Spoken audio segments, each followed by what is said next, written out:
tumayo, dagliang tumayo, ating mga beloved children's choir, dito na kayo sa harapan. Tayo po ay magbigay galang salita ng Diyos dahil ating pinagpalang mangaral, at dito po tayong beloved preacher, Brother Joben Ferrer. Palakpakan natin na malakas, malakas na malakas. Everybody shout, praise the Lord. Everybody shout, praise the Lord. Amen. Praise the Lord. Tayo po lahat mamaya dumalangin sa Diyos. Hallelujah, hallelujah, hallelujah. Dakilang Diyos ang banal sa iyong pangalan namin, pinakamamalapin na Diyos. Maraming salamat po sa kalagasan tagalay po namin sa mga oras at buhay nagbumula sa iyo. At sa pagkat binibigay mo po sa akin kami sama-sama, sa iyong pagpupuri sa iyo sa buong araw tumalapay ang bawang lahat. Sa panalangin ng aming ginagalang, minaman Evangelista Walter Estrada Almeida. Ayon po maminaman na mga manggagawa, humihay kapagkatawaran sa mo kami supot sa pagkasala sa iyo. Patawarin mo ang bawat isa sa iyong Panginoon. Huwag mo naman tignan namin kung pagkasala ng puso nagsisisi sa oras ito. Gawin mo kami karapat-dapat tumanggap na iyong mga salita, mga Panginoon. Sa iyong pagkalong salita, lagi sa mga salita, patabang lingkod sa ganang akin, walang magagawa. Basahan lamang, alikabog lamang sa harapan. Ngunit gamitin mo dalo papapalang espiritual. Sa aming manimalang kapatid sa dagot, dahil po mami na malabisita. Pagpalami kami lahat sama-sama naming sinasaway lahat ng demonyong hadlang, demonyong antok, lahat ng gawa ng kaaway. We commit us out in the mighty name of Jesus Christ, out in Jesus' mighty name. Amen and amen. Amen and amen. Praise the Lord. Minsan na pa natin palakpakan ng napakalakas ang ating mahal na Panginoon. Everybody shout, praise the Lord. Everybody shout, praise the Lord. Amen. Praise the Lord. At tayo po mga minamahal ay makaupo na po at ating pong ayusin. Let's do some order in the house of God. Amen. At iwasan sana yung lakad-lakad sapagkat para sa ganun lahat tayo makapag-concentrate sa ating pag-aaral ng salita ng ating mahal na Panginoon. Praise the Lord. Lahat po muna ng pinagpala, pumalakpak ng malakas sa ating mahal na Panginoon. Amen. Papulat mga minamahal sa kamitulutan ng ating pong beloved preacher. Ako po bumabati na isang magandang hapon sa ating mga minamahal na mga bisita. Welcome na welcome po kayo sa banal na gawain ng ating mahal na Panginoon. Kayo po ay nandito po sa gawain ng Jesus Miracle Crusade International Ministry. Ito yung pinanguna po natin pong iginagalang at minamalibang lista, ating beloved Evangelist Walter Estrada Almeida. Sa ating pong beloved viewers, sa ating pong Facebook live streaming, magantabay lamang po kayo at patapusin po ninyo ang ating banal na gawain sapagkat marami pong pagpapala ang nakalaan ang ating mahal na Panginoon sa bawat isa sa ating lahat. Palakpakan po natin ang ating mahal na Panginoon. Amen. Praise the Lord. At we give due honor and respect sa ating pong beloved Evangelist Walter Estrada Almeida, sa kanila pong buong pamilya. We cherish the blessed memories and teachings of our beloved son Pastor Lina Kumon Almeida. Sa ating mga beloved workers, good afternoon po. Sa ating mga beloved elders na kasama natin ngayon. Sa ating pong mga beloved brethren, higit sa lahat, ang pagbati at ang pagluwalhati ay sa ating napakabait at pinakamamahal na Panginoon. Praise the Lord. Kung na po natin mga minamahal, yung ating pong mga Biblia at ating na po pag-aralan ng salita ng ating mahal na Panginoon. Kindly, ating basahin ang ating unang talata dito sa Ikalawang Samuel. Ang kabanata ay 12, talata ay 1 hanggang 6. Amen. Amen. Dito po sa Ikalawang Samuel, ang kabanata ay 12, ang talata ay 1 hanggang 6. At sinugo ng Panginoon si Nathan kay David, at siya'y naparoon sa kanya. At nagsabi sa kanya, may dalawang lalaki sa isang bayan, ang isa ay mayaman at ang isa ay mahirap. Ang mayaman ay mayroong totoong maraming kawan at bakahan. Ngunit ang mahirap ay walang anumang bagay, liban sa isang munting korderong babae na kanyang binili at inalagaan, at lumaki sa kanya at sa kanyang mga anak. Kumakain ng kanyang sariling pagkain at umiinom ng kanyang sariling inumin at humihiga sa kanyang sinapupunan at sa kanya'y parang isang anak. At naparoon ng isang maglalakbay sa mayaman at ipinagkait niya ang kanyang sariling kawan at ang kanyang sariling bakahan na ihanda sa naglalakbay na dumating sa kanya. Kundi kinuha ang kordero ng mahirap na lalaki at inihanda sa lalaki na dumating sa kanya. At ang galit ni David ay nag-alab na mainam laban sa lalaki. At kanyang sinabi kay Nathan, buhay ang Panginoon, ang lalaki na gumawa nito ay karapat-dapat na mamatay. At isinauli ang kordero na may dagdag na 4, sapagkat kanyang ginawa ang bagay na ito, at sapagkat siya hindi naawa. Amen. Palakpakan po natin ang ating mahal na Panginoon. Yung malakas nga na palakpak, mga minamahal. Amen. Praise the Lord. Ating pong pamagatan ng ating pong pag-aaralan, mga minamahal. A message from the guidance office of God. Alam po niyo mga minamahal, tawa ko ng tawa nung aking napakinggan ito sapagkat nung kami po ay high school, kapag sinabi ng teacher na, na-guidance office ka, ibig sabihin may kasalanan ka. Amen. At yan ang pinaka-hate namin na salita na dumating sa amin noon nung kami nag-aaral. Oy, punta daw kayo sa guidance office. Ibig sabihin, sigurado yan, may nagawa kaming mali. Amen? And now, gagawin natin yan, mga minamahal. Sabi diyan, there is a message from the guidance office of God. Ito pong, pag ating malaman, mga minamahal, there are always two reasons when God calls our attention. Parating dalawang bagay yan, mga minamahal. One is for commissioning. May iutos sa mahal na Panginoon. Amen? Yung mga propeta, tinatawag. Amen? Sinasabi, may mensahe. So, that's one. The second is for guidance. Amen. So, kailangan tayong ituruan, kailangan tayong sabihan, kailangan tayong ituwid, and that is called guidance of God. When it is said, mag-guidance ka, ibig sabihin may kasalanan ka, pero tignan niyo yung try to see the reaction of David doon sa talata, sa verse 5 and 6, nung ikinuwento sa kanya ni Nathan na prophet, mga minamahal, isang talinghaga, may isang lalaki. Tanging kayamanan niya yung kanyang baka. Alipin siya, naglingkod ng tapat. Kaso dumating yung bisita, yung mayaman, hindi niya binigay yung kanyang kawan. Ang kinuha niya pa niya, yung kaisa-isang kawan pa nung kanyang alipin na tapat sa kanya. Galit sabi ng verse 5, mga minamahal, at ang galit ni David ay nag-alab na mainam laban sa lalaki. Yung kwento, ayon sa kwento. At sinabi kay Nathan, buhay ang Panginoon. Ang lalaki na gumawa nito ay karapat-dapat mamatay. Grabe. Galit na galit, mga minamahal. At isinauli ang kordero na may dagdag na 4 sapagkat kanyang ginawang bagay na ito sapagkat siya ay hindi naawa. Kung titingnan natin, mga minamahal, habang kinikwento ito, nung nalaman ni David ito, mga minamahal, base sa kwento ni Nathan na propeta, matuwid ang paghatol ni Haring David. Amen. Amen. Kaya po, mga minamahal, kung titignan natin, mga minamahal, nung habang kinikwento pa niya at hindi pa niya nalaman kung anong patutunguhan ng kwento ng propeta, mga minamahal, sabi niya, dapat mali ang ginawa niya. Hindi dapat yan. Dapat siya mamatay. Ituloy natin ang basa, mga minamahal, dito sa talatang 7 hanggang 9. Kindly. Kalawang Samuel 12, talatay 7 hanggang 9. Kindly. Dito po sa Kalatang Samuel, Ikalawang Samuel ang kabanatay 12, ang talatay 7 hanggang 9. Ito po ang sinasabi. At sinabi ni Nathan kay David, ikaw ang lalaking yaon, ganito ang sabi ng Panginoon ng Diyos ng Israel. Pinahiran kita ng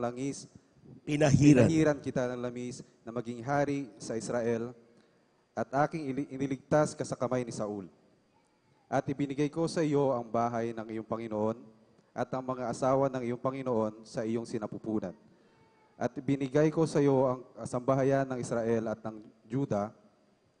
At kung totoong kakaunti pa ito, ay dadagdagan pa kita ng gayong bagay. At sa 9, bakit niya iyong niwalang kabuluhan ang salita ng Panginoon, na iyong ginawa ang masama sa kanyang paningin? Iyong sinugatan ng tabak si Uriah ng Hetheo.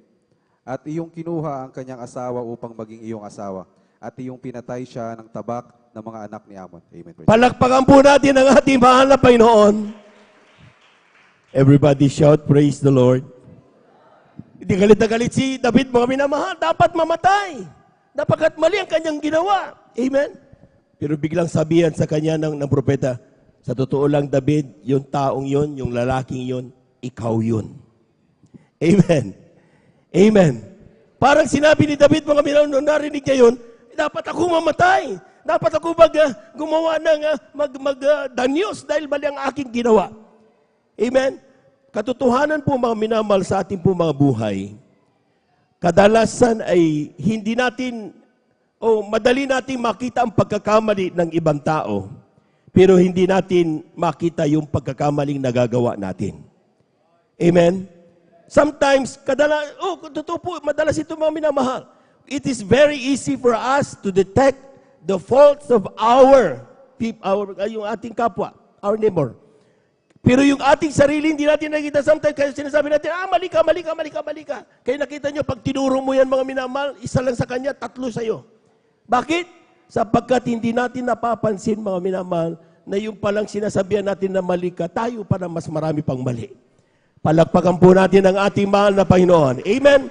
At ang masama dito mga minamahal, ayaw pa nating aminin na tayo yung mali. Amen.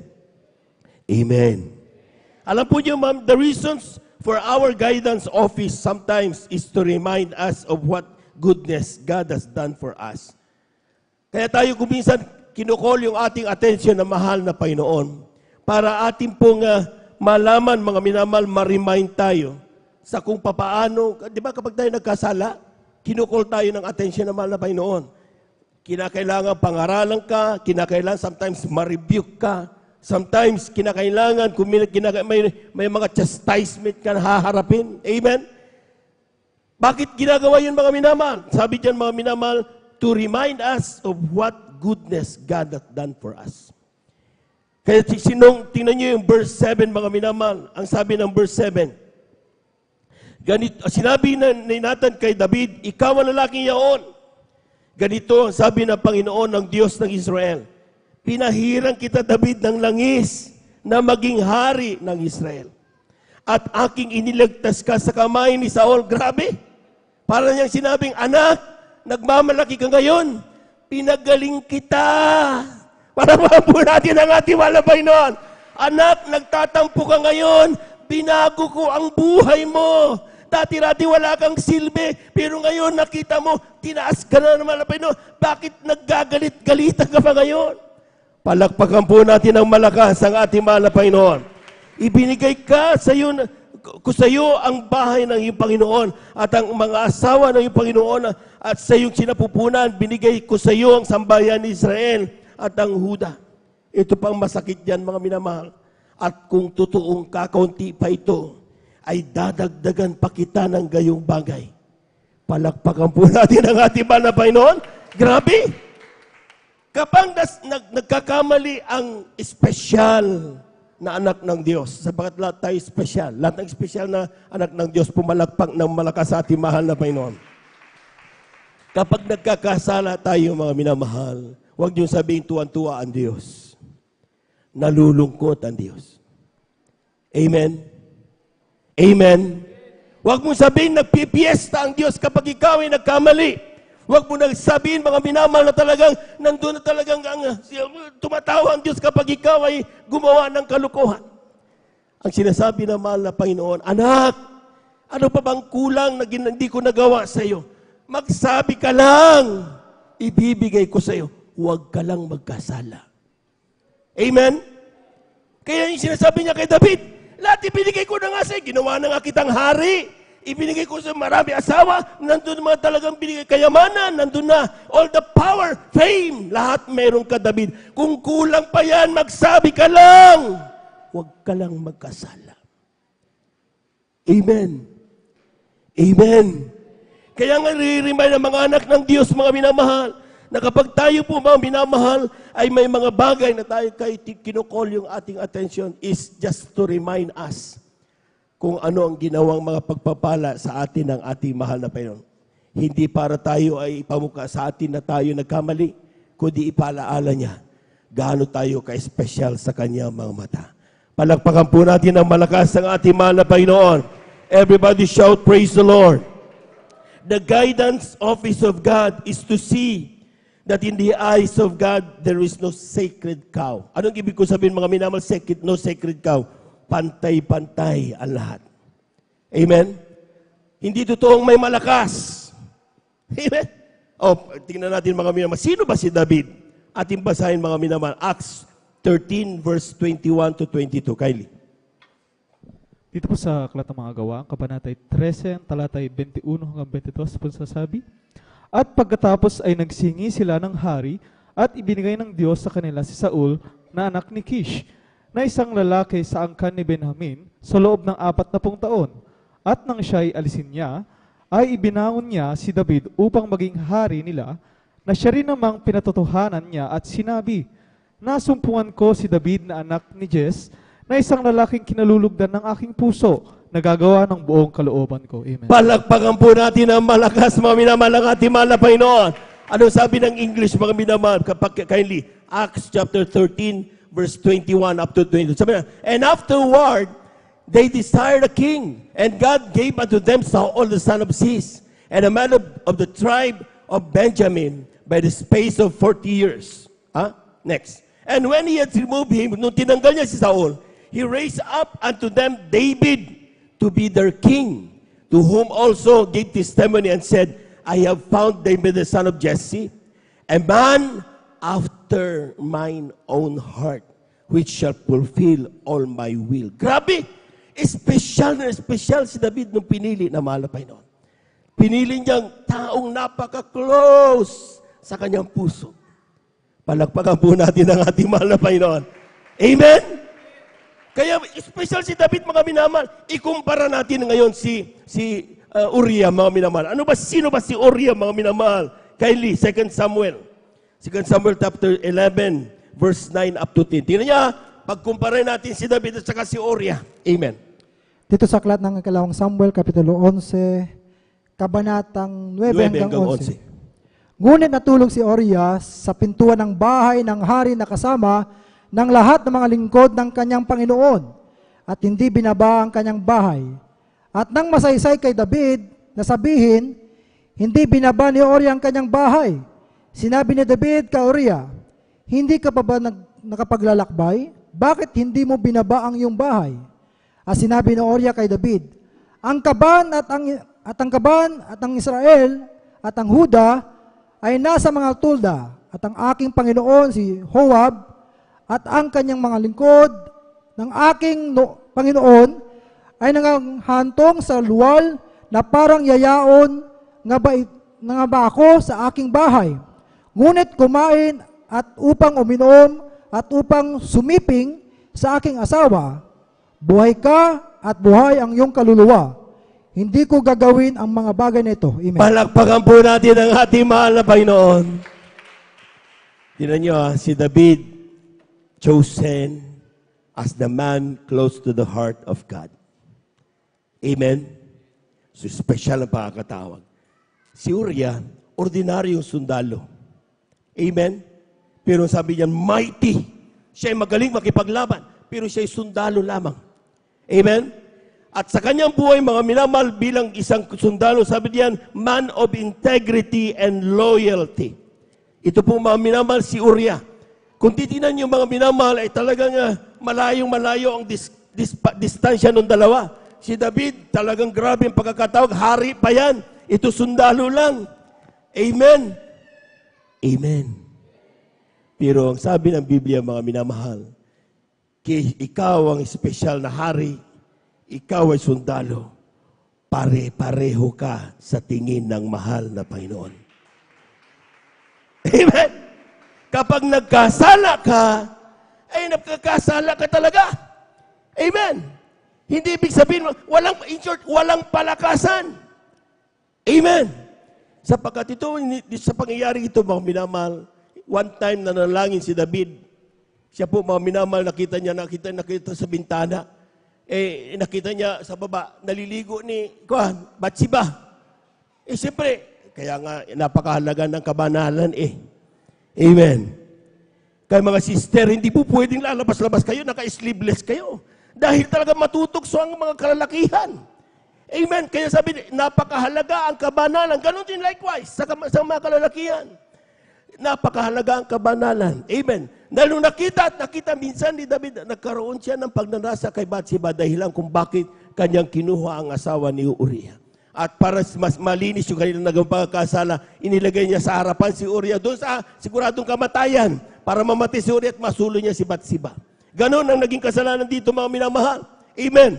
Pero ang sabi ng Biblia, mga minamahal, kapag ikaw, sometimes, ito po mga minamahal, hindi po totoo na mayroong palakasan sa mata ng Diyos. Lahat tayo ay mahal ng Diyos. Lahat na naniniwala dyan, pumalakpak ng malakas sa ating mahal na Panginoon. Amen? Sometimes ang Kristiyano nagtatampo. Sometimes nagre-rebelde. Sometimes hindi na dumadalo. sa pag-aakalang life is unfair with God. Bakit ako? Pinagbintangan ako. Bakit ako? Sinabihan ako ng ganito, wala naman akong kasalanan. Amen. Yan po mga minamahal, huwag kang mag-alala. Amen. Patas ang Diyos kapag tumingin sa ating lahat. Amen.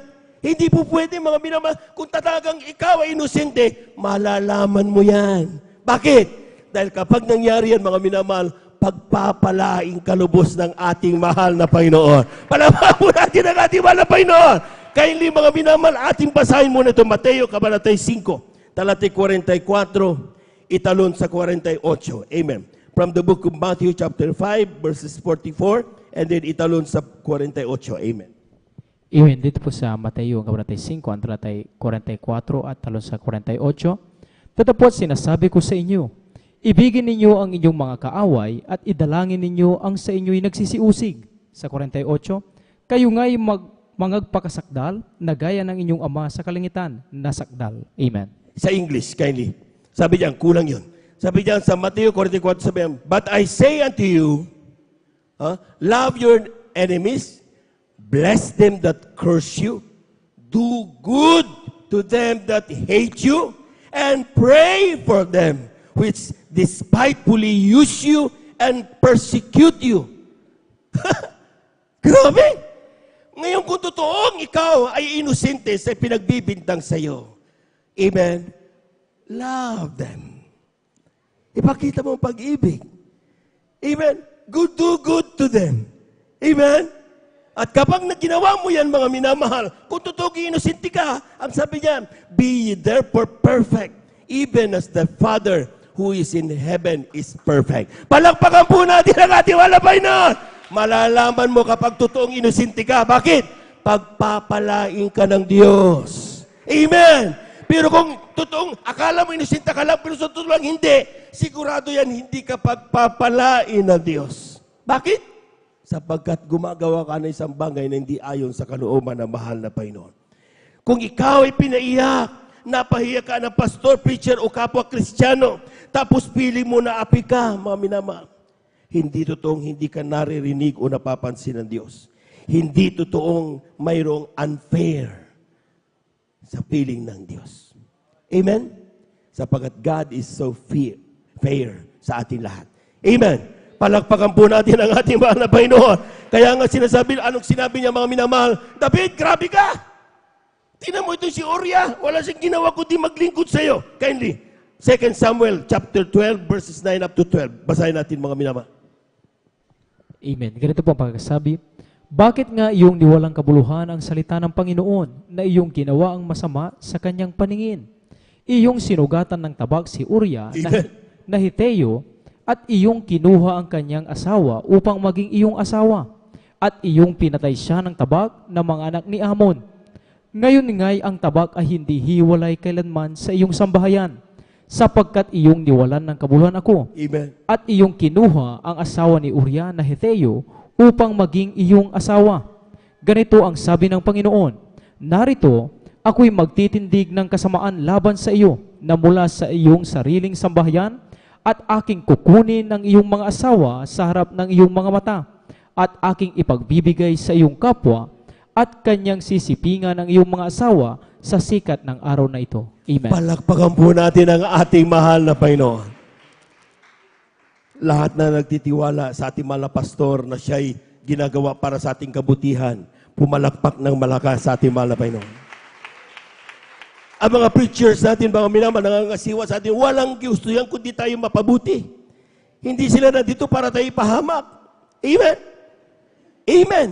Dahil kung hindi pa tayo magkikita-kita pa dito, eh di huwalay na tayo.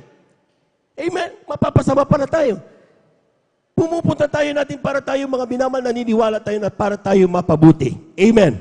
Ang sinasabi ng Biblia mga minamahal, minsan si David nagkasala sa isang ordinaryong sundalo na si Uriah mga minamahal. Ang sabi ng mahal na Panginoon, sabi niya, bakit ka gumawa sa kanyang paningin? Iyong sinugatan ng tabak si Uriah dito at kinuha ang kanyang asawa upang maging iyong. Grabe!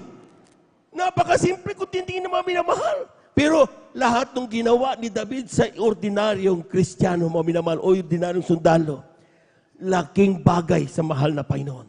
Bakit napakasimpleng kanyang kakayahan, pinagsamantalahan mo pa, makapangyarihan ka, you have all the riches, pero dinapi mo pa. Nakita nyo, ibig sabihin, lahat ng hibik na meron tayong mga ordinaryong mga tao, masasabi natin mga minamahal, hindi totoong hindi tayo napapakinggan ng Diyos. Amen. Napapakinggan tayo at pinakikinggan tayo ng mahal na Panginoon. Pero tingnan nyo rin mga minamahal, kung sakaling yung ating kapwa, yung ating preacher, yung ating mga pastor ay ginawan tayo ng bagay na mali, na talagang totoong mali nga talaga kung talagang sakaling man, mga minamahal. Sabi pa natin ng ating beloved preacher sa ating mga minamahal, doble, triple pa ang kanilang mga chastisement na natatanggap. Grabe! Grabe ang parusa. Nakita niyo si David? Ang ginawa sa kanya? Ang iyong asawa, kukunin ko lahat yan at sa harap mo, araw, sila'y pagsasama. Grabe, mas masakit yun mga minamahal. Bakit? Sapagkat dahil sa lubos na pagpapala, sa gitna ng pagpapala, meron siya, nagawa pa rin niyang humiwalay sa kalooban ng mahal na Panginoon. Palakpakan po natin ang ating mahal na Panginoon. Amen! Pantay-pantay ang Diyos kung magmahal sa kanyang mga anak. Amen? Kaya huwag niyong isipin mga minamahal na tayo po may napapabayaan, tayo hindi pinapansin ng Diyos, kaya nagre-rebelde tayo, umiiyak tayo. Sige lang. Amen? Amen? Beware. Marami po sa Biblia, Bible personalities who were called at the guidance office of God. Pero iba-iba ang kanilang reaksyon. Ating basahin, Genesis chapter 3, verses 9 up to 13. Kindly. Amen. Dito po sa aklat ng Genesis, ang kabanatay 3, ang talatay 9 hanggang 13. Ito po ang sinasabi, at tinawag ng Panginoong Diyos ang lalaki, at sa kanya'y sinabi, saan ka naroon? At sinabi niya, narinig ko ang iyong tinig sa halamanan, at ako'y natakot, sapagkat ako'y hubad, at ako'y nagtago. At sinabi niya, sino nagsabi sa inyong ikaw ay hubad? Nakakain ka ba ng bungang punong kahoy na iniutos ko sa inyong huwag mong kainin?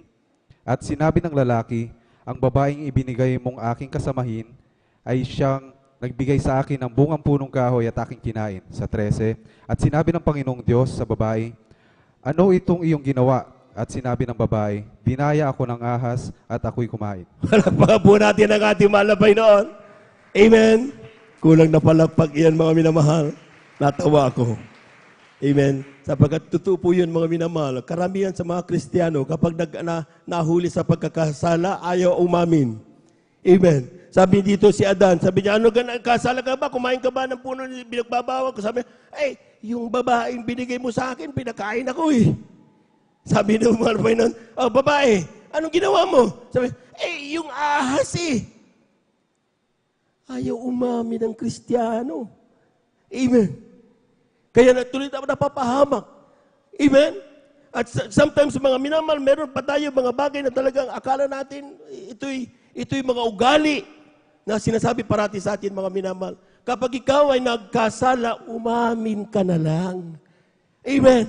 Tanggapin mo na lang. Amen? Bakit? Sapagkat yan ang ginawa mo yan. Walang naman nagsabi siyang gawin mo yan eh. So whatever consequence, gawin mo yan. Amen? O hindi yung ituturo mo pa sa iba. Amen. Hindi ko ang nagsabi niyan. Binasa natin sa Biblia. Ugali talaga ng mga Kristiyano yan. Palakpakan po natin ang ating mahal na Panginoon. Aklat ng Genesis, kindly. Chapter 4, verses 3 up to 7, italon sa 9. Amen. Ganito pang sinasabi. At nangyari nang lumalakad ang panahon ay nagdala si Cain ng isang handog ng mga bunga ng lupa sa Panginoon. At nagdala rin naman si Abel ng mga panganay na kanyang kawan at ng mga taba ng mga iyon. At nilingap ng Panginoon si Abel at ang kanyang handog. Tatapat hindi nilingap si Cain at ang kanyang handog. At nag-init na mainam si Cain at namanglaw ang kanyang muka. At sinabi ng Panginoon kay Cain, bakit ka naginit? At bakit namanglaw ang iyong muka? Kung ikaw ay gumawa ng mabuti, di ba ikaw ay mamarapatin? At kung hindi ka gumawa ng mabuti, ay nahandusay ang kasalanan sa pintuan. At sa iyo'y pahihinuhod ng kanyang nasa, at ikaw ang papanginoonin niya.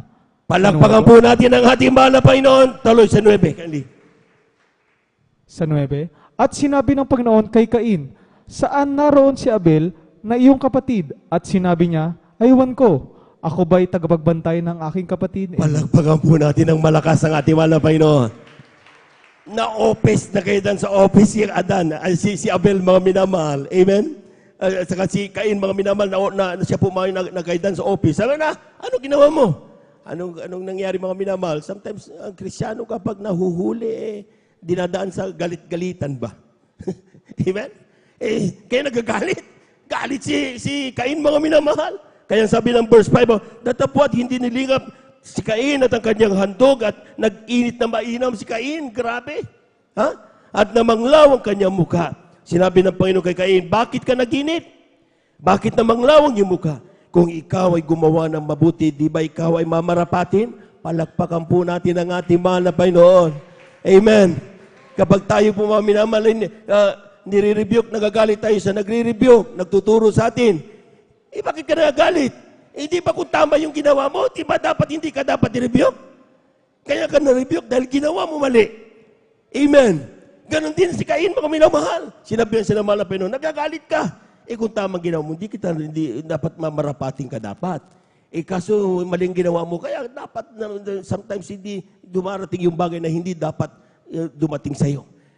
So dapat kung gusto natin na maging mabuti tayo sa mata ng mahal na Panginoon, ganapin mo ang kalooban ng ating mahal na Panginoon.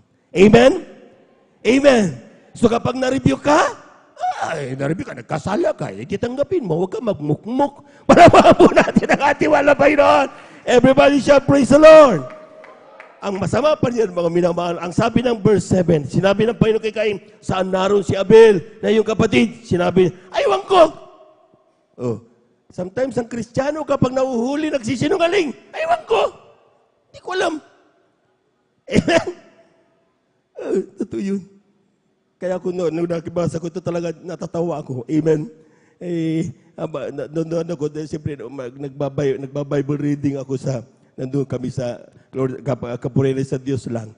Dahil nanggaling ako sa Paris, mga minamahal, at talagang pinag-ingatan tayo ng ating mahal na Panginoon. Kaya medyo 2 weeks atang wala ako mga minamahal. Pero sabi nga, totoo yun mga minamahal, but despite na malayo, let's do our best na talagang makapakinig ng mga pangangaral sa salita ng ating mahal na Panginoon. Palapakan po natin ang ating mahal na Panginoon. Amen. Sabi ko, nga naman, ang Kristiyano ko minsan ay talagang ginagawa lahat ng bagay para mailusot ang sarili. Amen.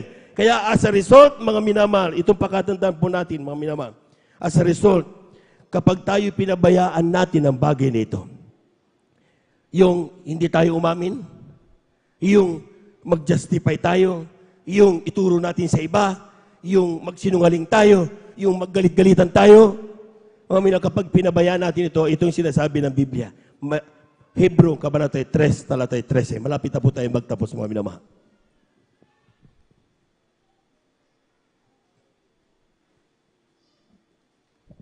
Amen. Dito po sa Hebreo yung Kabanata 3, ang talatay 13. Ngunit kayo'y mga pangaralan sa isa't isa araw-araw. Samantalang sinasabi, ngayon, baka papagmatigasin ang sino man sa inyo ng daya ng kasalanan. Palakpakan po natin ang ating mahal na Panginoon. Kulang na palakpak yan, mga minamahal. Nagtataka ka, bakit grabe ang pagkilos ng banal na presensya ng mahal na Panginoon, nakatunganga ka lang? Amen? Nagtataka ka, mga minamahal, bakit despite grabing pangangalan sa salita ng Diyos, parang baliwala sa iyo? Nabubore ka? Para bang ang tagal-tagal naman si Brother Joben? Amen? Nagugutom na ako, ang sarap ng pagkain. Amen? Wala kang patience.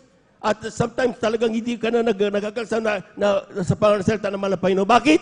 Sapagkat ang sabi ng Biblia, mga minamahal, unti-unti nang pinatitigas ang ating mga puso ng mga kasalanan na gagawa natin. Basahin niyo yan. Hebrew, Kabanata 3, talatay 13. Kaya ang dahilan kung bakit kinakailangan dumalo ka, kapatid. Miyerkules, Biyernes, Linggo. Kinakailangan mayroon kang Bible devotion. Kinakailangan makipag-usap ka sa mga Kristiyanong hindi nalalamig, kundi yung mga maiinit. Dahil kung nalalamig, ay magigiyelo kayong dalawa. Amen? Huwag ka ba nalalamig, iwasan mo muna. Huwag ka muna maglalapit dyan. Tatalon sa iyong grabing kalamigan. Amen? lumapit ka doon sa mga napupuspos, doon sa mga mahilit na Kristiyano, sa ating mga beloved workers, sa mga elders, sa mga leaders ng church. Nandun nakita natin mga may alam natin na makakapagpalago ng atin, makakapagpalakas ng ating pananampalataya. Talk to them. Dahil kapag hindi ka mananahimik ka, sasarilinin mo ang bagay na may kasalanan ka at ayaw mong aminin, maggagalit-galitan ka, pag na-review ka o naituwid ka, ay sabi yan, titigas ang iyong puso. Hindi mo mararamdaman ang banal na presensya ng Panginoon. Grabing pangungusap, walang conviction na mangyayari sa iyo. Bakit? Pinatigas na yung puso ng mga kasalanan na ating nagagawa. Palakpakan po natin ang ating mahal na Panginoon. Everybody shout, praise the Lord. Huwag nating hayaang umabot tayo sa bagay na yon, kapatid. No one know. Wala nakakaalam kung anong kalagayan natin ngayon. Amen? Ikaw lang nakakaalam yan. Pero kung nakikita mong parabang nanlalamig ka at wala ka ng panahon at talagang parabang kinapapaguran mo na ang gawain ng Diyos. Sabi nga, a man without the Spirit of God is not of His. Amen? Kung hindi mo na maramdaman ba na presensya, paano mo sabing ikaw pa ay sa Diyos? Amen? Kung wala ka ng panahon sa salita ng mahal na Panginoon, paano mo sabing ikaw pa ay sa Diyos? Amen? Amen? Ang minsan, pumipili tayo ng gusto nating marinig. Ang lahat ng salita ng Diyos ay ikabubuti. Panabuhan po natin ang ating mahal na Panginoon. Everybody shout, praise the Lord. Sabi niya, bakit yan ang pangungusap? Hindi naman ako ganyan. Paano naman ako? Magiging ganyan ka rin. Alam mo na ang gagawin mo. Lahat yan pangangaral para sa lahat yan. Amen. Hindi ibig sabihin niya ng kalagayan natin ngayon. Kaya binigay ang wisdom na yan sa mga mangangaral dahil may mga Kristiyanong dumadaan sa ganyang kalagayan. Ngayon, sa oras ito, hindi ka pa nandun, praise the Lord, pinagpala ka. Panabahan po natin ang ating mahal na Panginoon. Pero dapat, makinig ka pa rin. Bakit? Pag dumating sa iyo ang pagkakataon na ikaw naman na nandun sa kalagayan na yun, alam mo na ang gagawin mo. Amen. Amen. Pumalakpak po tayo ng napakalakas, mga minamahal. Everybody shall praise the Lord. Guidance ni David. Kapag ikaw ay nagkasala, kung ikaw ay nagkasala sa mahal na Panginoon, at gumawa ka na ng pagkakamali, ito ang sinasabi ni Haring David. 2 Samuel, chapter 12, verses 12 up to 16. Ating basahin niya. Dito sa aklat ng Ikatlong Samuel, Kapitulo 12, talatang 12 hanggang 16. Sapagkat iyong ginawa na lihim, ngunit aking gagawin ang bagay na ito sa harap ng buong Israel at sa harap ng araw. At sinabi ni David kay Nathan, ako'y nagkasala laban sa Panginoon. At sinabi ni Nathan kay David, inalis din ng Panginoon ang iyong kasalanan, hindi ka mamamatay. Amen. Gayon may sapagkat sa gawaing ito, iyong binigyan ng malaking pagkakataon ng mga kaaway ng Panginoon upang magsipanungayaw ang bata naman na pinanganak sa iyo ay walang pagsalang mamatay. At si Nathan ay muwi sa kanyang bahay at sinaktan ng Panginoon ang bata na pinanganak ng asawa ni Orya kay David at totoong malubha. Ipinalangin nga ni David sa Diyos ang bata at si David ay nag-ayuno at pumapasok at humihiga buong gabi sa lupa. Palakpakan po natin ang ating mahal na Panginoon. Kulang na palakpak yan, mga minamahal. Lahat ng pinagpala, sumigaw ng praise the Lord. Nakuha niyo mga minamahal ang sabi ng Biblia, kapag nagkasala ka, huwag ka nang maggalit-galitan. Huwag ka nang mag-justify. Huwag ka nang magturo sa iba. Amen. Aminin mo na. Umamin ka na. Ang sabi ng talata, mga minamahal, sabi diyan, sa talatang 3, sapagkat yung ginawa lihim, sinabi ni David kay Nathan, ako'y nagkasala laban sa Panginoon. Grabe, hindi niya sinabing, sikon kasi. Sibat-sibay, naligo ng, kasalanan dapat yun. Hindi napakinggan. Wala kang napakinggan kay David na nagsabi yun. Kung sibat-sibasanin, naligo sa loob ng kwarto, hindi ako natukso. Amen. Amen. Hindi na dapat, huwag ka na mag-justify. Ang pagkakasala na yan, nagkasala ka na, talagang nagkasala ka na. Palapakan po natin ang ating mahal na Panginoon. Dapat aminin mo na. Amen? Lahat ng gustong umamin ng mga pagkakasala, pumalakpak ng malakas sa ating mahal na Panginoon. Tandaan niyo yan, mga minamahal, Huwag nang magja-justify, huwag nang maggalit-galitan. Amen? Sapagkat yan ang payo ni Haring David upang nung inamin ni Haring David, mga minamahal, sabi niya, ako'y nagkasala. Sinabi ni David kay Nathan, ako'y nagkasala laban sa Panginoon. At sinabi ni Nathan kay David, inalis din naman ng Panginoon ang iyong kasalanan, hindi ka mamamatay. Grabe! Kung nagkasala ka, humingi ka ng patawaran, inamo, ikaw, pinapatawad tayo ng mahal na Panginoon. Kulang na palakpak yan, mga minamahal. Amen? So, huwag kang matakot. Pero kapag hindi ko maamin, ay talaga, wala talaga. Dire-diretso yan. Amen? Magiging titigas ang iyong puso. Magiging bato yan. Yan sinabi ng talata ng Hebrew 3:13. Amen? Oh. Pero, ito na. Kapag pinatawad ka ng Diyos, hindi ibig sabihin ligtas ka sa consequences ng mga pagkakasala na gawa mo. Kaya sapagat sabi ng Biblia mo, minamahal, sabi niya, sinabi na natin kay David, inalis din naman ng Panginoon ang iyong kasalanan, hindi ka mamamatay. Sa 14, gayunmay, sapagkat sa gawang ito'y iyong binigyan ng malaking pagkakataon ang mga kaaway ng Panginoon upang magsipanungayaw. Ang bata naman na ipinanganak sa iyo ay walang pagsalang mamamatay. Palakpakan po natin ang ating mahal na Panginoon. Second lesson, if God forgives, it doesn't mean libre ka na sa consequences sa mga pagkakasalang ating nagawa. Amen? Amen. So kapag ikaw tayo po mga minamahal ay gumawa ng magkakasala, sigurado yan, may bukol yan. Amen? At ang ginawa ni Haring David, mga minamahal, nung narinig niya yan, nagtuloy pa rin siya, nag-ayuno. Nanalangin pa rin siya, mga minamahal. Amen? Nagpasting pa rin. Si Haring David, mga minamahal. Amen? At ang sinabi ng Biblia, mga minamahal, still, kapag mag-fast and pray. Bakit tayo pinagpapasting kapag tayo may kasalanan? Sabi na yung Haring David Sabi ng Biblia Amen? Dahil kapag tayo nagpasting, mariregain yung ating kainitan. Maalala natin ang kabutihan ng Diyos na ginawa sa atin. Hihingi tayo ng kapatawaran. Manunumbalik ang ating kalakasan sa paglilingkod sa ating mahal na Panginoon. Palakpakan po natin ang ating mahal na Panginoon. Pag sinabing fasting ka, kapatid, hindi ka nandito para manonood ng movie. Hindi ka nandito para makipagchismisan. Kapag fasting ka, prayer and fasting talaga. Walang prayer ang chismis. Walang prayer at saka movie. Wala. Prayer and fasting. Magpupuri ka dito pagdating pag nagpupuri. Kapag tapos ang papuri, ang ilang gumagawa ng mga minyal, ikaw nandun sa higaan mo, nagbabasa ka ng Biblia, nananalangin ka sa mahal na Panginoon. Ganun ang pagpapasting. Palagpagan po natin ang ating mahal na Panginoon. Amen. Hindi yung kung ano-ano mga kurnik na mayroon tayo, mga minamahal. Amen. Sapagkat ang totoong fasting, hindi natin madadaya ang mahal na Panginoon. Amen. Amen. Pag dinaya mo mahal na Panginoon, nagpapagod ka lang. Madaya mo ang tao, pero never natin madaya ang mahal na Panginoon. Palakpakan po natin ang ating mahal na Panginoon. Amen. Bakit kaya despite sinabi na ng propeta, sige, pinatawad ka na ng Diyos, pero mamamatay pa rin ang bata.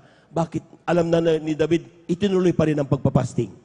Sabi, kindly, 2 Samuel chapter 12 verses 18 up to 22, kindly.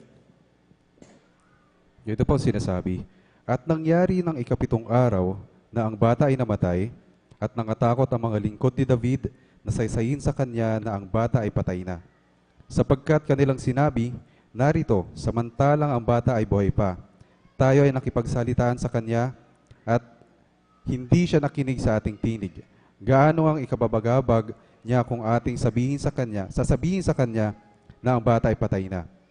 Ngunit na makita ni David na ang kanyang mga lingkod ay nagbubulong-bulungan, nahalata ni David na ang bata ay patay na. At sinabi ni David sa kanyang mga lingkod, patay na ba ang bata? At kanilang sinabi, siya ay patay na. Nang magkagayoy, bumangon si David sa lupa at naligo, at nagpahid ng langis at nagbihis ng kanyang suot, at siya'y naparoon sa bahay ng Panginoon at sumamba sa kanaparoon sa kanyang sariling bahay. At nang siya'y humingi, hinainan nila ng tinapay siya sa harap at siya'y kumain. Nang magkagayoy sinabi sa kanya, mga lingkod, sa kanya, ano bagay ito na iyong ginawa? Ikaw ay nag-aayuno at umiiyak dahil sa bata, samantalang siya'y buhay.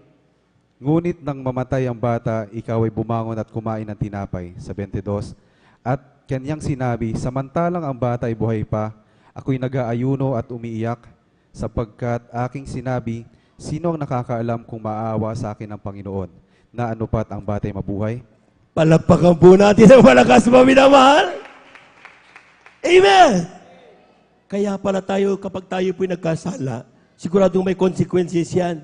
Amen. It's either, yung ilan, sinasabihin, makukulong ka. Ang ilan, yung iba, dahil may kapatid tayo, mga minamahal, na nakasuhan ng theft, mga minamahal, tuwa naghingi ng prayer request sa Beloved Preacher, tapos pinanalangin, tapos yung last hearing niya, sabi ng West, sige, wala ka ng kasalanan. Amen. Bakit? Ibig sabihin, nandun, dapat magpastig ka, manalangin ka. Amen? Kung hindi ka bakit nagpapasting? Dahil may possibility na yung consequences, alisin na mahal na Panginoon. Amen. Pero walang kasiguruhan yun.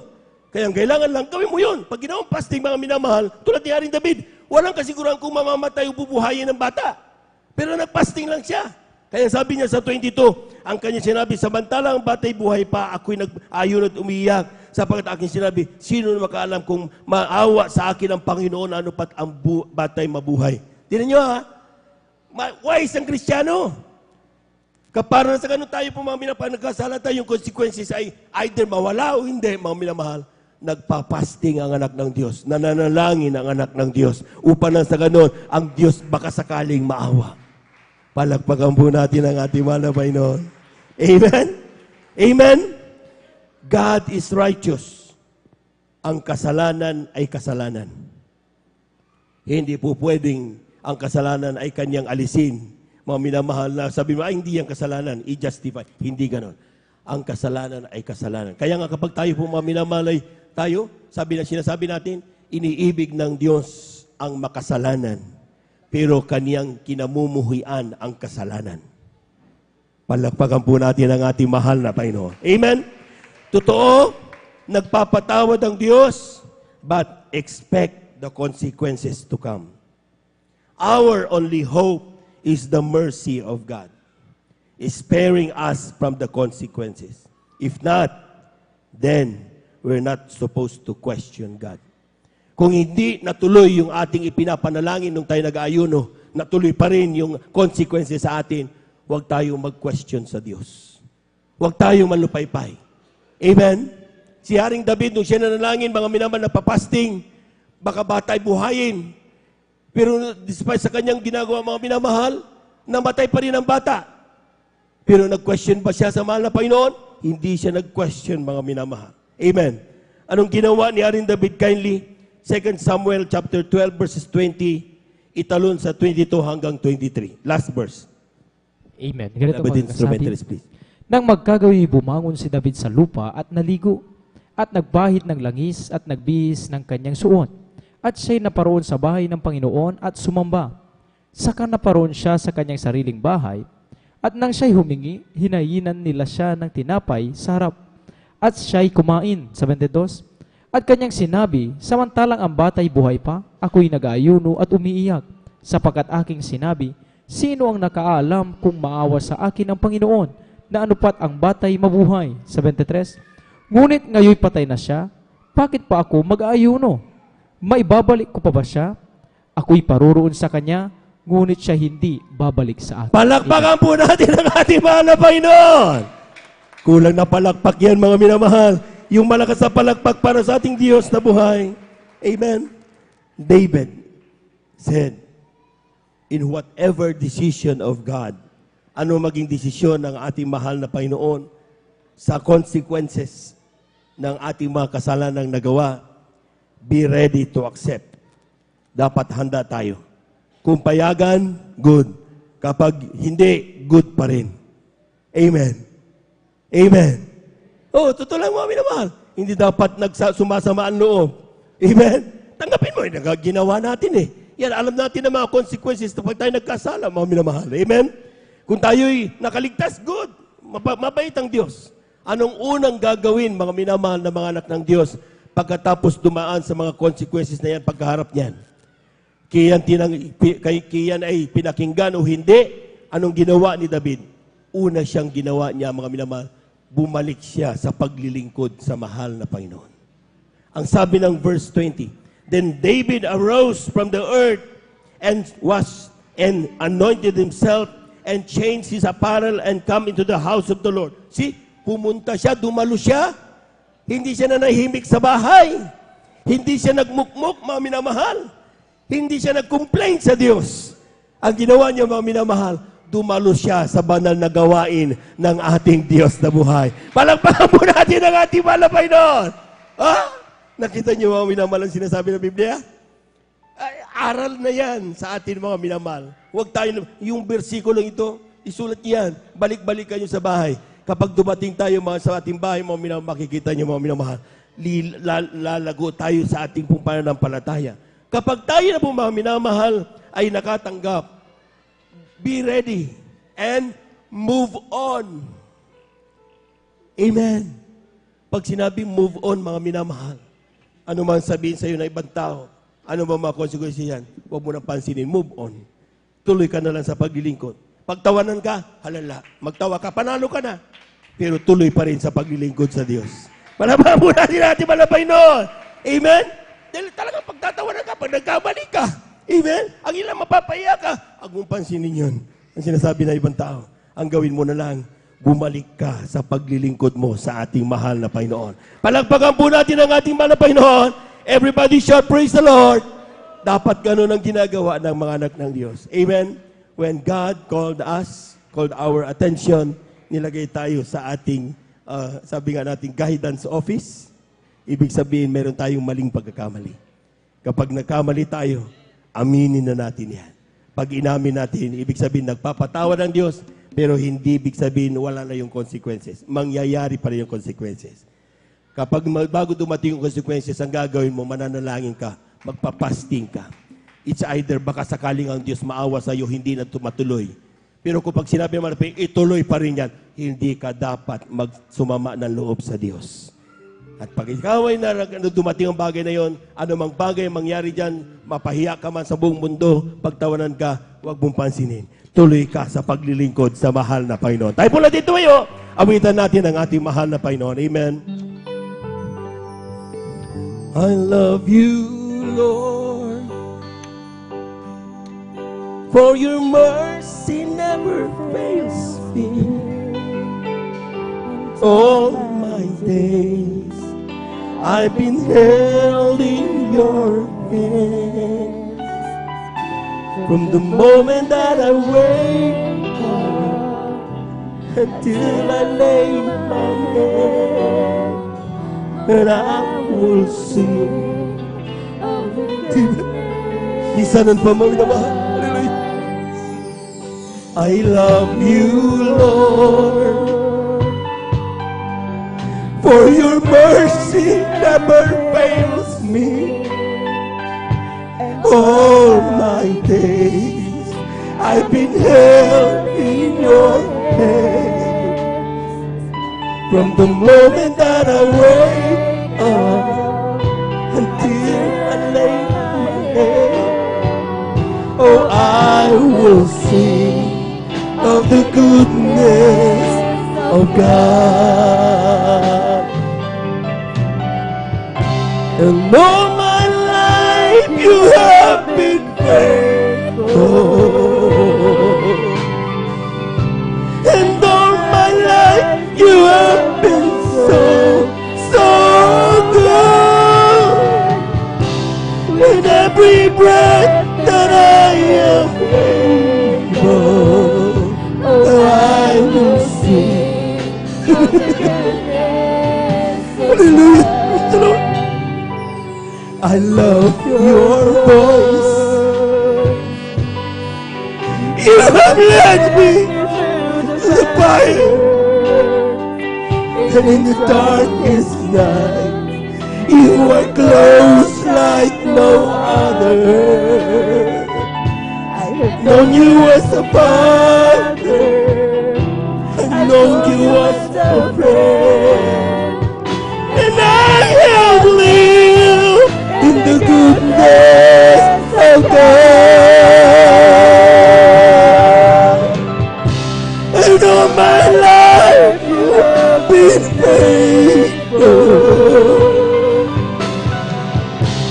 In all my life, you have been so, so good.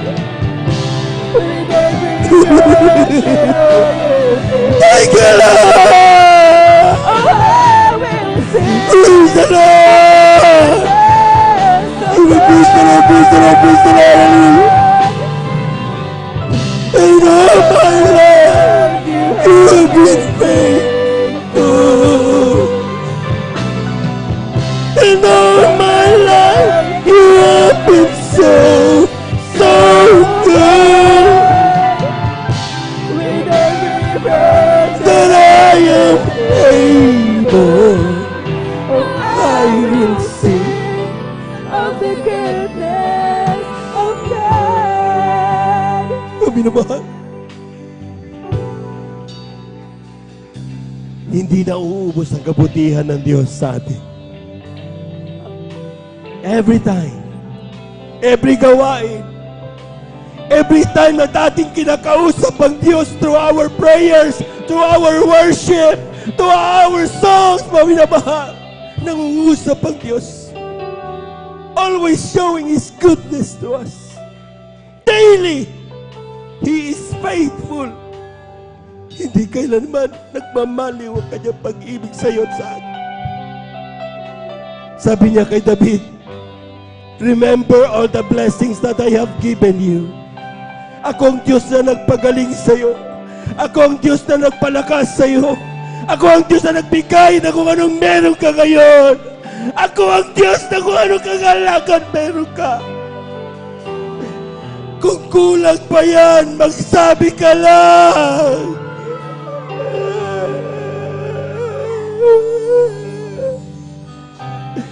In all my life, you have been faithful. In all my life,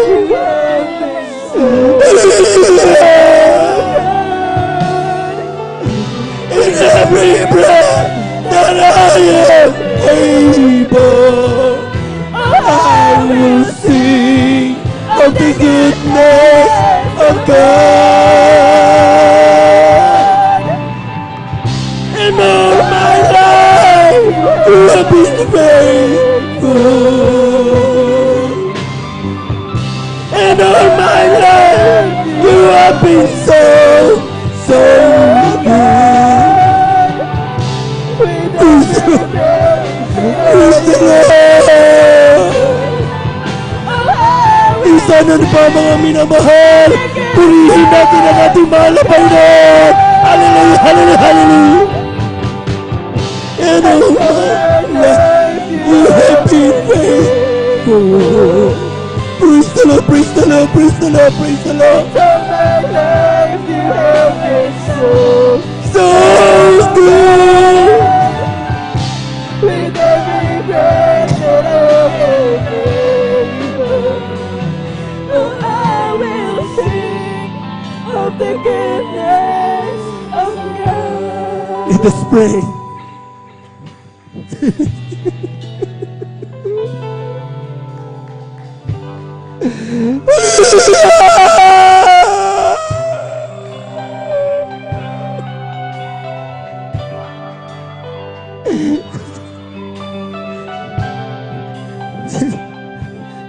Heavenly Father,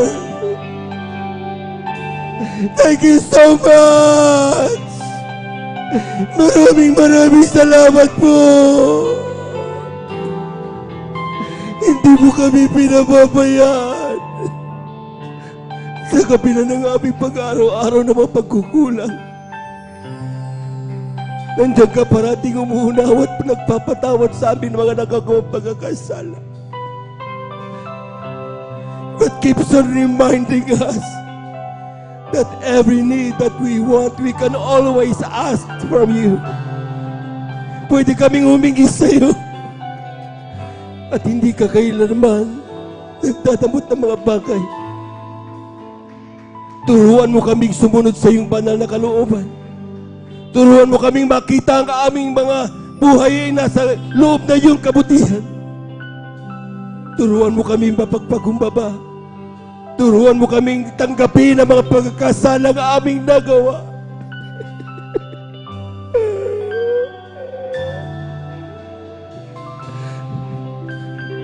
Alisin mo sa aming puso anumang pagmamalaki. Nais namin magmana ng buhay na walang hanggan. Nais namin makapiling ka, wala Panginoon. Sa pandalangin ng aming ginaganap minamanabang lista, Will Estrada Almeida, ito ang aming samo at panalangin sa iyong pangalang Jesus. Amen and amen. Amen. To our beloved visitors, come forward. Tanggapin ninyo ang ating mahal na Panginoon. Maging sa ating mga beloved viewers, ating pong Facebook live streaming sa oras na ito. Mahal na mahal kayo ng Diyos. Alam ng Diyos ang ipangailangan. Walang bagay na nalilingid sa Kanya. Tanggapin niyo ang ating mahal na Panginoon. 4 ang reglamento ng kaligtasan. Nangunay, magsisi, mananampalataya, magsisi, mautismo sa tubig, sa pangalan ni Jesus ng pang-4 ay bautismo sa Espiritu Santo. Kinakailangan ganapin mo ang bagay nito, mga minamahal, sapat ang Diyos ay Diyos na katotohanan. Sa oras na ito, mga minamahal, tanggapin ninyo ang ating mahal na Panginoon. Lahat ng aking sasabihin, sabihin nyo rin. Sabihin nyo, mahal na Panginoong Jesus, maraming salamat sa iyong mga salita na aking napakinggan sa hapong ito. Ako'y makasalanan, humihingi ng kapatawaran. Gusto kong magmana ng buhay na walang hanggan. Tinatanggap kita ngayon bilang aking tagapagligtas. Diyos at Hari ng aking buhay. Gawin mo kang tunay Kristiyano sa isip, salita at katotohanan. Isulat mo nawa ang aking pangalan yan sa aklat ng buhay sa kalangitan. 10 ng aking mga mahal sa buhay. Sa pangalan ni Jesus, itong aking samot panalangin. Amen and amen. Praise the Lord, praise the Lord, praise the Lord. Kami na lamang po mga minamahal. Dakilang Diyos ang panasing panganapin. Kamamalapin sa ito ang iyong mga anak. Malapay doon, tinawag mo. Tumugon sa iyong panawagan. Malapay ang dahilan na kanyang paglapit sa iyo. Ikaw tumugon sa iyong kaparaanan. Walang bagay na nalingit sa iyo. Walang bagay na mahirap sa iyo. Maging ang distansya, hindi makahadlang sa iyong pagpapala sa iyong mga anak na ito. Pagpalay mo po sila, malapay patawarin sila sa kanilang mga pagkakasala sa pantalangin na aming ginagamit ng Evangelista Estrada Almeida. Ang pumaminaw, malamang gagawa, malapay noon. Turuan mo silang maglingkod sa iyo, malapay noon. Nawaon dito, uling ka na paglingkod, sama-sama naman kami sa iyong paglilingkod hanggang sa iyong pagbabalik, malapay noon. Isulat ang kanilang pangalan sa aklat ng buhay, 10 na kanilang mamahal sa buhay, sa pangalan ni Jesus, sa pangalan ni Jesus. Amen and amen. Amen and amen. Tuloy-tuloy na po tayo mga minamahal sa ating po mga pangangailangan, ating mga panalangin, mga minamahal. Kapag tayo po may karamdaman, kaliwang kamay sa parte ng ating karamdaman, kanang kamay sa ating mga ulo. Kung tayo po may mga problema, dalawang kamay itaas. Kung tayo po may mahal sa buhay na nating ilapit sa malapay, yung dalawang kamay itaas. Walang imposible sa Diyos. Hallelujah, hallelujah, hallelujah, hallelujah. Hallelujah, hallelujah, hallelujah, hallelujah. Dakilang Diyos, ang banal sa iyong pangalan namin, pinakamamalapay ng Jesus, ay salita. Kapag aming maramdaman sa Santong Espiritu, kami may kapangyayari, palayasin lahat ng gawin ng kaaway. Sa oras na ito sa pandalangin na aming ginagamit ng Evangelista Estrada Almeida, aming mga minamalamang magawa, sama-sama naming sinasaway lahat ng demonyo na mga karamdaman. Diabetes, cancer, leukemia, cancer, COVID-19, asthma, stroke, high blood, hypertension, cast out in Jesus' name. Ang bilipan daw si mga trangkaso, ubo, cast out in Jesus' name. By the power of darkness, lahat ng uri ng karamdaman ay kumadyo to cast out. Be healed in Jesus' name. Mga panunupaypay, palalamig, be healed in Jesus' name. Lahat ng gawa ng kaaway, pagkababag sa iglesia, cast out. In the mighty Jesus, cast out. In Jesus' mighty name. Amen and amen. Amen. Praise the Lord. Praise the Lord. Praise the Lord. Glory to Jesus. Hallelujah. Palakpakan po natin ang malakas ang ating mahal na Panginoon. Amen. Praise the Lord. Tayo po natin tumayo mga minamahal. The top of our voices, let us shout 3 times. Hallelujah. Praise the Lord. Sabay talon. Amen. Amen. At ito'y pananampalataya mga anak ng Diyos, mga minamahal. Be like a children. Amen. Be like the children na talagang akala natin biro-biro lang palang mga minamahal, malaking bagay ito. Marami nagsabi, papatotoo. Hallelujah, ang hallelujah ang ginagawa niya, yung karamdaman niya, pinagaling ng mahal na Panginoon. Palabahan po natin ang ating mahal na Panginoon. Amen. Kaya po sa oras na ito, mga minamahal, ang kinina natin na ating natanggap na yung ating mga ipinanalangin sa ating mahal na Panginoon. Lahat po muna ng pinagpala, pumalakpak ng malakas. 3 times, hallelujah, praise the Lord. Hallelujah, praise the Lord. Hallelujah, praise the Lord. Hallelujah, praise the Lord. Thank you so much, Jesus. Thank you so much, Jesus God. Amen and amen. Praise the Lord, praise the Lord. Amen, praise the Lord. At dyan na po nagtatapos mga minamahal, yung ating pong pagkasalita ng Diyos. To God be the glory. At tayo po itatago na po sa ating pong announcement, ating pong beloved preacher, and beloved brother Bubini. Amen.